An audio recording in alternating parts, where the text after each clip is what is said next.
everyone, and welcome back to Claim Your Potential, the Empowerment Podcast. I'm your host, Sofie, and as we approach the end of the year and we start thinking of those New Year's resolutions, it's time that we also reflect on the year that we've had. For me, 2022 was a year of amazing, incredible highs, but also some pretty awful lows.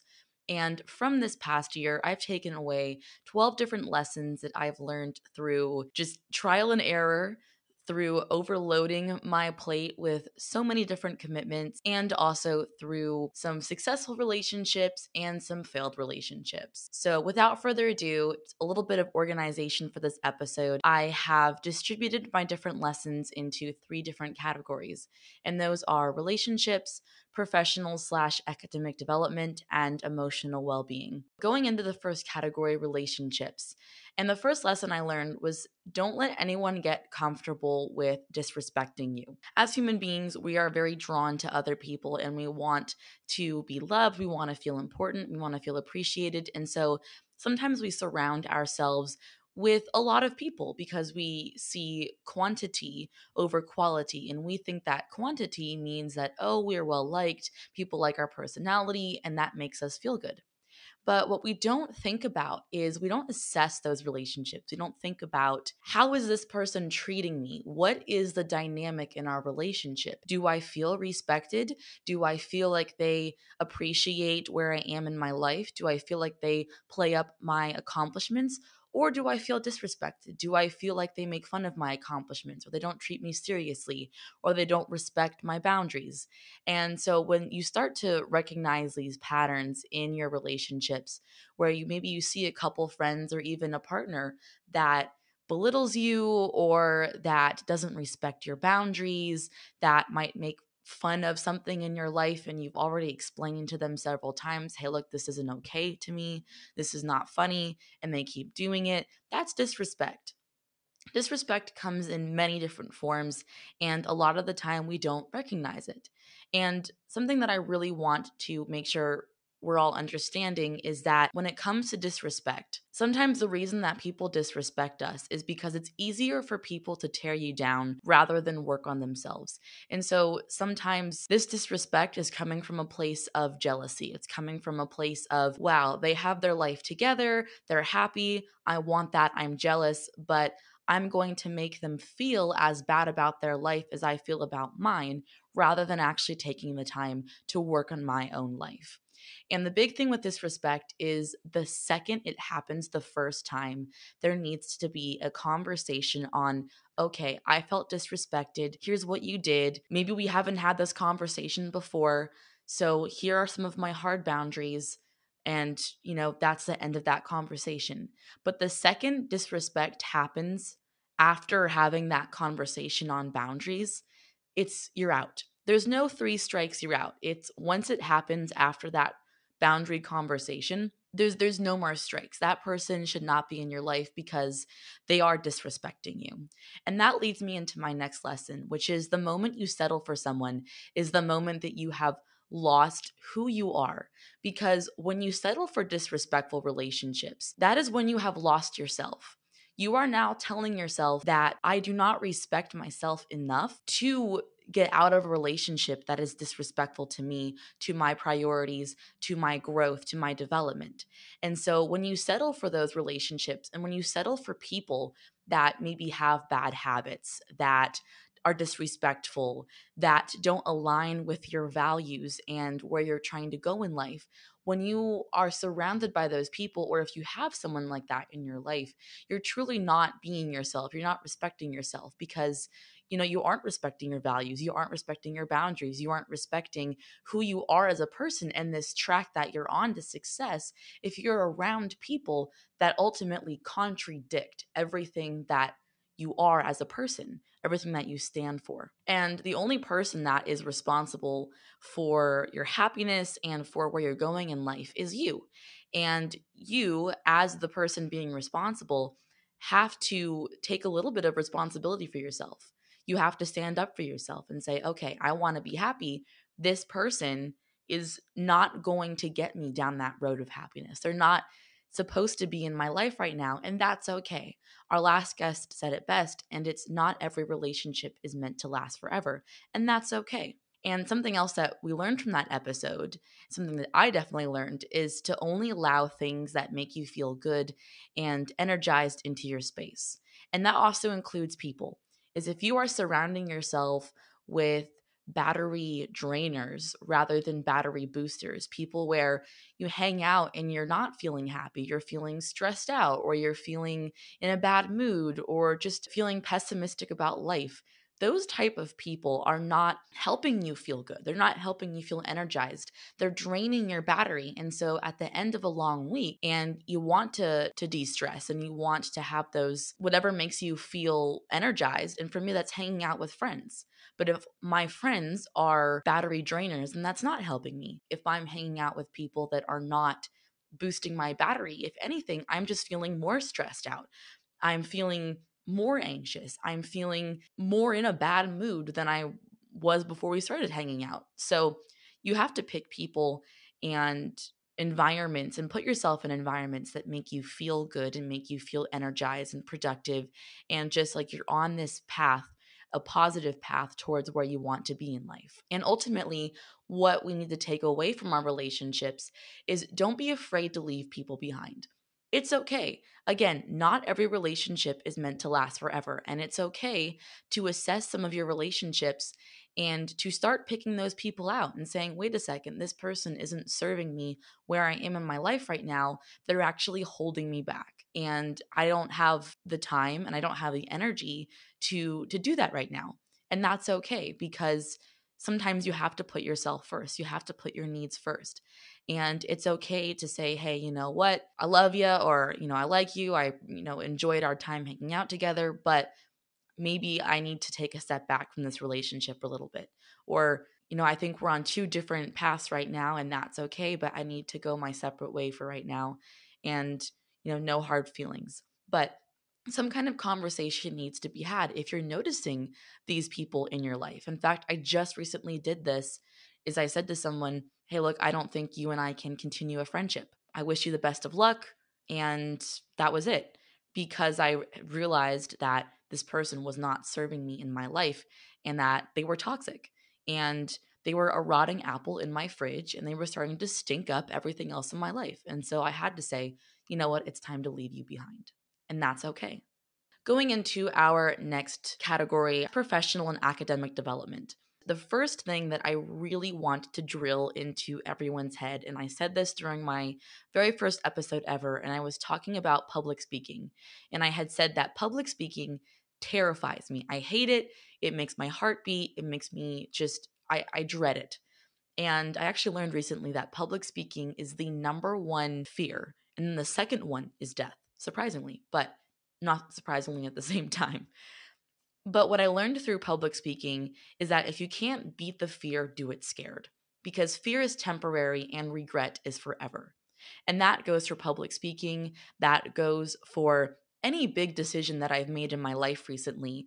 I noticed that, especially in terms of podcasting, I'll use it as an example, that I was terrified to start podcasting because not only do I have to speak into a microphone and edit it, and so then I have to hear my own voice over and over and over and over again, but there's also a lot of time and just personal investments that you have to make. And I was terrified because I was thinking, what if it doesn't work out? What if this fails? What if, no one listens? What if I end up wasting all my time? What if this? What if that? But I realize now, even though I'm not where I thought I would be in terms of podcast growth, I can tell you right now that the fear is gone. I was only afraid to start doing it. But as soon as I released that first episode, that fear went away. And now I look back on it and I realize that, wow, if I had not done this, I would have regret not doing it. 5 years down the line, 10 years down the line, I would have said to myself, Sofie, why didn't you start a podcast when you had the time to do it? You could have done so much with it. You could have put your voice out there. Why didn't you do that? And so it's okay to just take on that momentary fear because I can promise you right now that fear is going to go away. That fear is temporary, but the regret you're going to feel not doing it, that's forever. going into fears, one of the biggest fears that we all have is failure. No one wants to fail. I think that goes without saying that nobody purposefully wants to fail. But it's not failure if you have learned something. Even taking it back to podcasting, let's say this, fizzles out and I just stopped podcasting. To me, that is not a failure. That is, okay, I've just learned how not to do that again. I've learned that I need to leverage social media. I've learned that this type of content does not hit home with people. I've learned that I need to invest in production quality. When you make a mistake or when you quote unquote fail, you are just learning another way not to do something. And then guess what? Down the line, when the opportunity presents itself again, you now know, okay, I know that this did not work last time. This strategy is not going to work. I'm not going to repeat the same thing again and hope for a different outcome. I'm going to change my way. And something else with failure is, for me, I'm not so much afraid of failing, but more so people seeing my failure. And I'm always ashamed that somebody is going to belittle me because of a failure, or that someone's going to think less of me because of a failure. But no one remembers your mistakes if you get back up. That goes for every single part of your life. The example I like to give is, let's say you have a big presentation at work or for a class, and you're starting off, and you can tell that you're a little bit nervous, right? It's public speaking. Everyone gets nervous. And so your voice is a little shaky, and maybe you're missing a couple words or a couple facts here and there. But if you recognize that while you're speaking and you switch and you change, and then let's say the last 10 minutes of the presentation, you just nail it. You have everything down, you're not afraid. Your voice is very stern and commanding, and you're taking up space and you have this presence. If you're able to fix that, no one is going to remember the part that you didn't do well on. If anything, they're going to go, wow, I'm so proud of her. Look at what she did. She delivered a fantastic presentation. She got back up, and I admire that. You know what? Maybe we should consider her for a promotion because that takes some guts. And so no one's going to remember when you make a mistake. There was no one tallying up how many mistakes you've made in your life. No one's doing that. If anything, we are the only person that's keeping track of when we think that we've screwed up.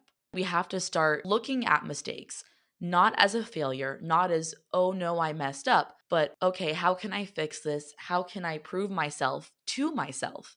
How can I get back up? And that's how we have to look at mistakes and look at when things don't go our way, is how can I improve and how can I show myself that I can in fact do this?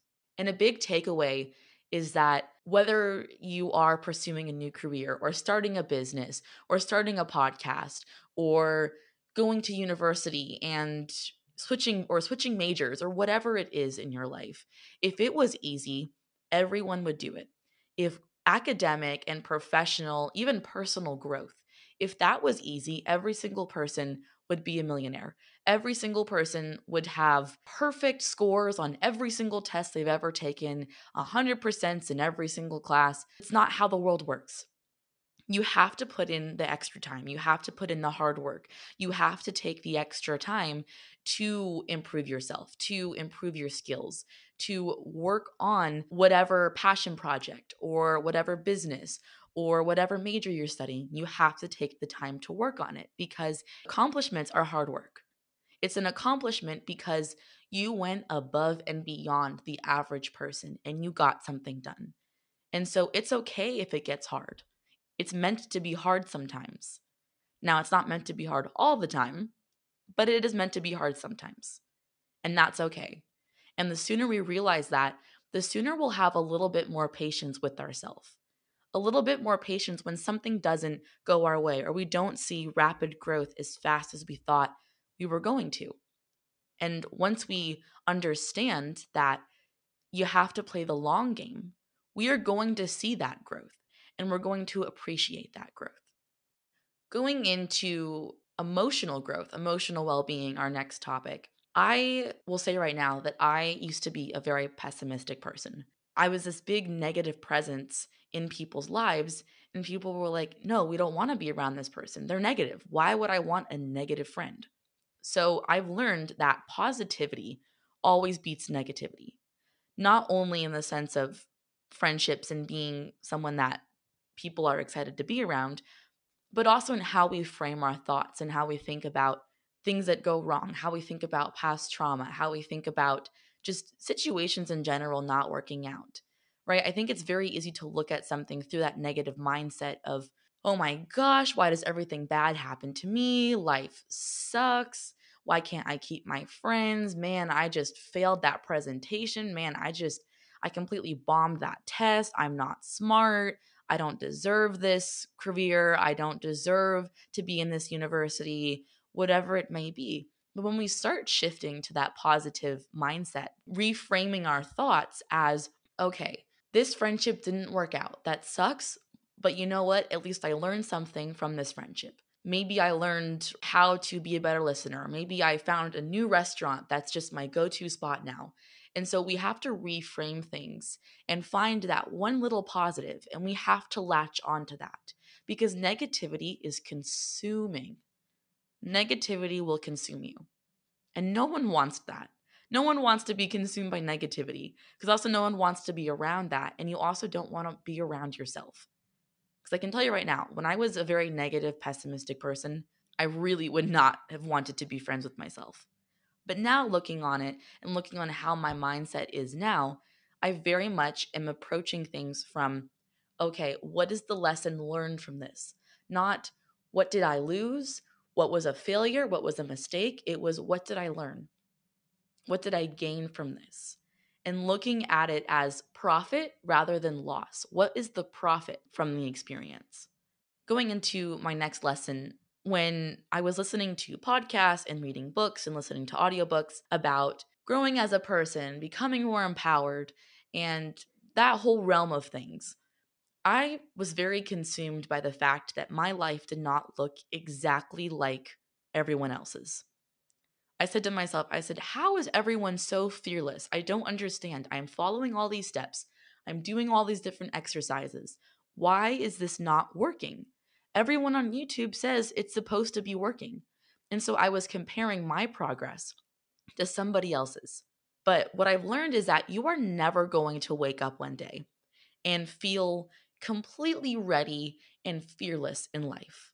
Because being brave takes time. It is a conscious process of doing things that scare you, of making those hard decisions, of trying something different every day, and choosing to evolve rather than repeat. And humans are creatures of habit. And so sometimes we want to go back into our little shell. Sometimes we don't want to do anything different. Sometimes we're just not in the mood to do something that's out of the box for us, that scares us. And that's okay to have those days because that is a normal part of becoming empowered, of going down this personal development journey, because being fearless is not an everyday thing. Being ready to take on the day and be brave is not an everyday thing. And it takes time to get there. It has taken me months, if not almost a year now, and I'm still not there. And that's okay because I don't expect to be there. I'm okay if I feel at least 40% there.